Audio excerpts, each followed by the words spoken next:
Hello and welcome. We are going to talk about John Sahag and his life and work. During his upbringing, Sahag Jamgashan was the name that was given to him at birth in January 2nd, 1952 in Beirut, Lebanon. Sahag's father was a couturier, which is a fashion designer, and at the age of 9, he moved to Australia and worked in salons, sweeping and mopping. In his education, he moved to Paris and spent half of his time in New York. In France, he worked with a renowned salon owner named Bernard Marriott.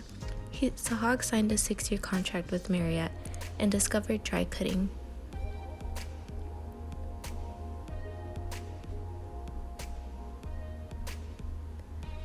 In his editorial work, he worked with Vogue, People Magazine, American Salon, Salon News, and Modern Salon.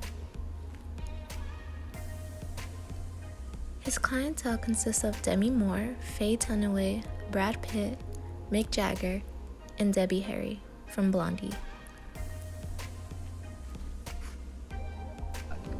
Sahag sees colour, whether it's permanent or rinse out, as an integral part of a modern hairstyle.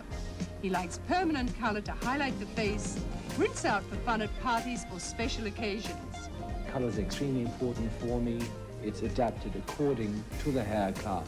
Details are accentuated with these exciting colours, whether they are permanent or temporary. John does his first cut and colour style on Canadian model Lexi, who's just arrived in New York.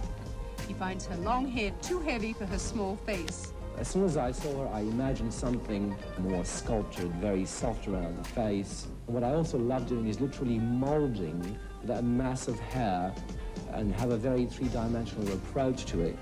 Started on one side and worked my way down around the nape, having a very close and very sort of fine detailed nape.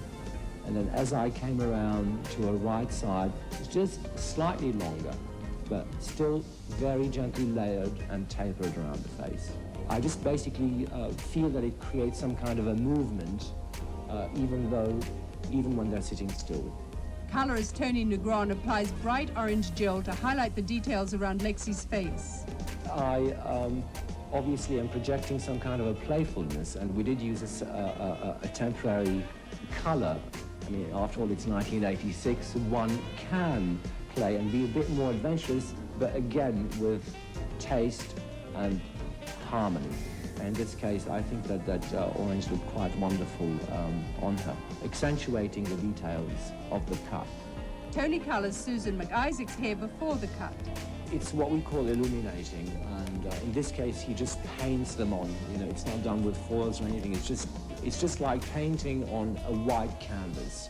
And how does the colour take? Does each little strand of hair that is covered get a little lighter?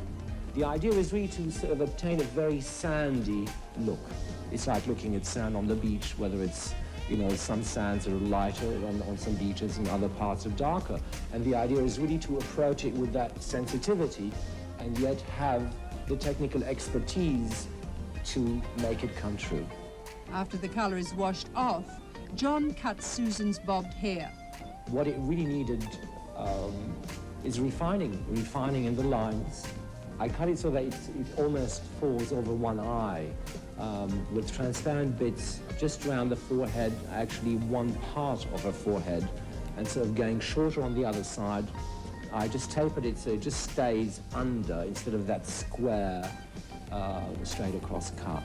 And I also played with a little ducktail in the back, which I thought was very, very nice. How long have you been doing this particular type of hair colouring?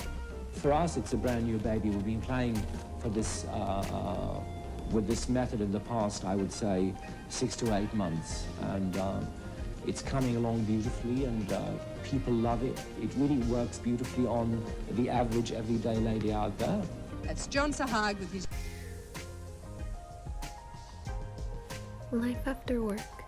In 1985, Sahag founded the John Sahag Workshop in New York. He continued to work with people alongside with royalty, and he continued to teach the dry cut method, but on June 15, 2005, Bronx, New York, he died due to cancer. In conclusion, he was a child prodigy, a Michelangelo, with scissors, and his legacy will live on at the Sahag Academy.